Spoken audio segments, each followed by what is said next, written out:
Hey guys, welcome back to the channel. So we got doing something a little different today. We're heading on a road trip, going to Alabama, and then probably stop in Florida for a little while. Got to go visit some friends in two different places and do some business. I haven't done any videos about Doordash or Ubereats yet, but that's going to change right here. I am going to, when I stop in these different cities, I am going to do some deliveries while I'm there and see what they're like. See what that city's like. So anyway, I've been doing DoorDash and Ubereats for about 6 months, and I do them both at the same time. I wait till I get a good order from one of the apps. Usually it's Uber's first. I get, a 10 or 11 or maybe sometimes even a $7 or a $9 order going 3 miles, 4 miles, 5 miles. Basically, the point is you're looking for a minimum of about a $6 order, unless it's a really slow time, and then I might take a $5 order, but I usually don't take anything less than that unless it's an add-on to an order I already have. So I'm looking for an order like that, at least $6, and then it needs to be about $2 per mile. So if it's a $6 order, I don't want it to be more than 3 miles. If it's an $8 order, I don't want it to be more than 4 miles.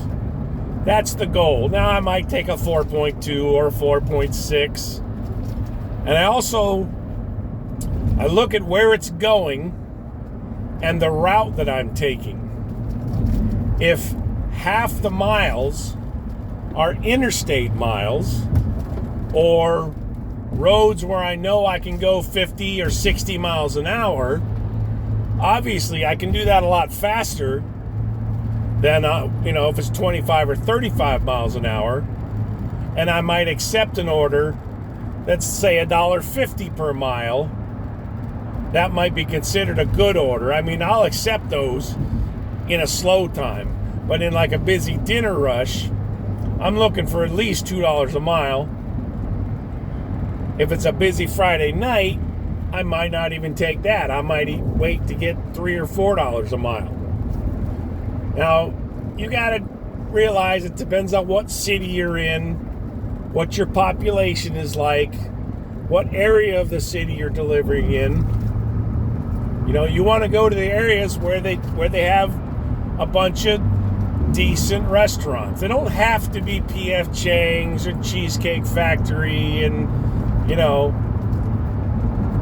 you can, and sometimes you do get a good McDonald's order or a good Taco Bell order, but usually they're not that great, and so I skip them. But you got places like, we got some restaurants called Azar's,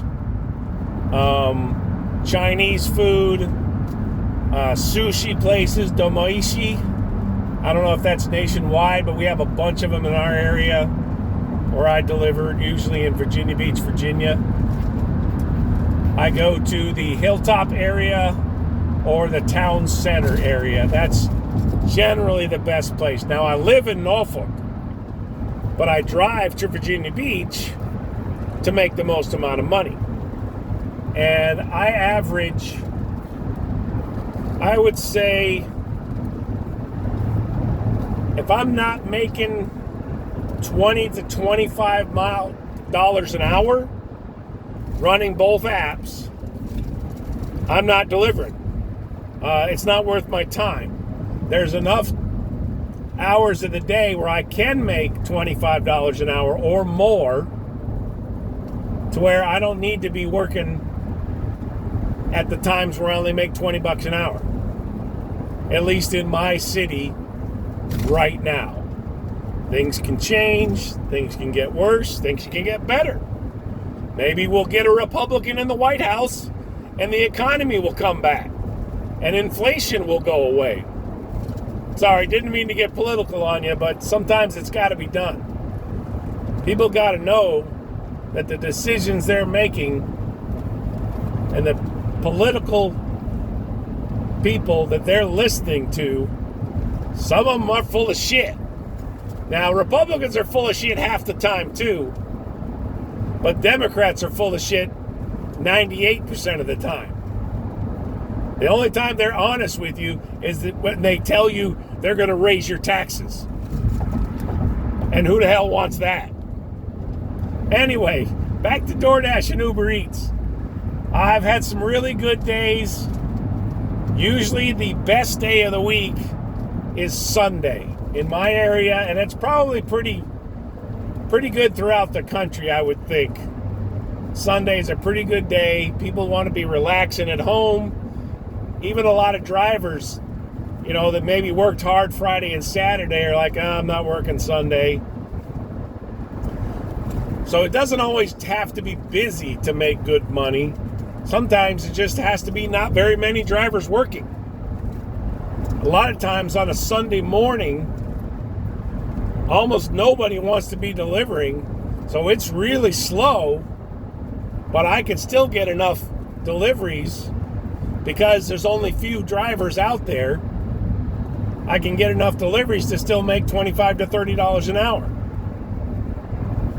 So, but generally, I'm shooting for $30 to $35 an hour at a dinner rush or a busy lunch. Believe it or not, I can really make that kind of money. Now, let's get back to the Ubereats and Doordash thing.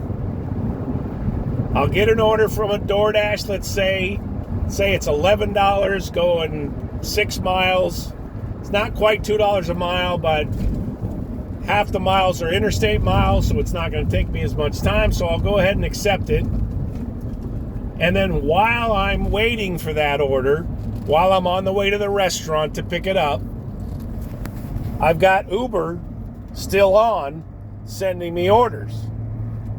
If they send me an order that's going the same direction, if I figure, sometimes it's even the exact same restaurant. Sometimes I'll be standing in a restaurant in a Chipotle or a what's a place right next to the Chipotle? Panera. Picking up a Doordash, and maybe it's not ready, but it's they're working on it. And I'll get another Panera or a Chipotle right next door from Uber. Maybe it's only going 3 miles for $6, but it's going the same direction. So I'll go ahead and take that too. I'll pick up the Panera, or if I'm still waiting at Panera and the Chipotle's right next door, like we have in the situation at Town Center in my area, I'll go ahead and go next door to the Chipotle, see if that order's ready. If it is, I go ahead and pick it up, then go back to the Panera and wait for the Panera. Then I can take both orders. If it's like I said, if it was 11 and 16, that's a $17 run now instead of the 11 I had first. So now you got $17, basically still only going about 6 miles because the second order was going the same direction. And now I'm making $17 to go 6 miles, and it might only take me 15 or 20 minutes to deliver both orders. So I just made $17 in 20 minutes. Now imagine if you could do that 3 times an hour, you can make a heck of a lot of money. You can make over $40 an hour. And on busy nights, I absolutely do it. It is a common thing on a dinner rush, especially on, say, a Thursday, Friday, or Saturday, to make $35 to $40 an hour. I've even had hours where I made over $70 in 1 hour. Sometimes you just get those huge orders. I had an order one day, it paid me $54. It was a double for Uber. And then Then I got a Doordash paying me like another $15 to go to the same area. So I took them all together, and then the Uber I ended up getting an extra tip. So the whole thing happened, took me about an hour, because it was a good 7 or 8, 9 miles to deliver the final one. So it took me about an hour to get them all delivered, but I made $77 that hour. Now, obviously, in my town, you're not going to do that all the time. But if you do that once in a day, that bumps up your hourly rate for that day pretty damn good. So anyway, I got to tell you, I've had multiple days, 5 or 6 days at least, where I've made over $350, $300 to $350 in a day. My best day now is $428 in one day. It was on a Sunday, and it rained cats and dogs. So I was getting $24 doubles left and right, one after the other. And most of those orders were Uber. I only took like 2 Doordashes that day, because Uber just kept sending me $24, $26, $21, $27, $32, because the orders were so old, because no other drivers wanted to deliver in that weather. They just kept upping the pay. So Uber does that. They just keep upping the pay if the order sits there for a while. So yeah, I may end up making $428 that day. And if I can figure out how to do it, I'll add some of those orders to the screen here and show you what I'm talking about. So anyway, that's all I want to talk about in this video. Looks like we got it going 12 minutes already. So that's enough for now. I got to figure out how to upload this thing. I hope you'll drop a like and subscribe to the channel. And please, please, please leave a comment down below. Comments are the #1 thing for the YouTube algorithm. Besides simply watching the video from start to finish, leaving a comment is the second best thing that tells the YouTube algorithm that people are interested in your content. So please just leave a comment. Just say, let's go. Just say, hey, you're ugly. I don't care what you say in the comments. Just leave a quick comment for me. I'd really appreciate it. And let's see if we can get this video up to 20 likes. All right, thanks again.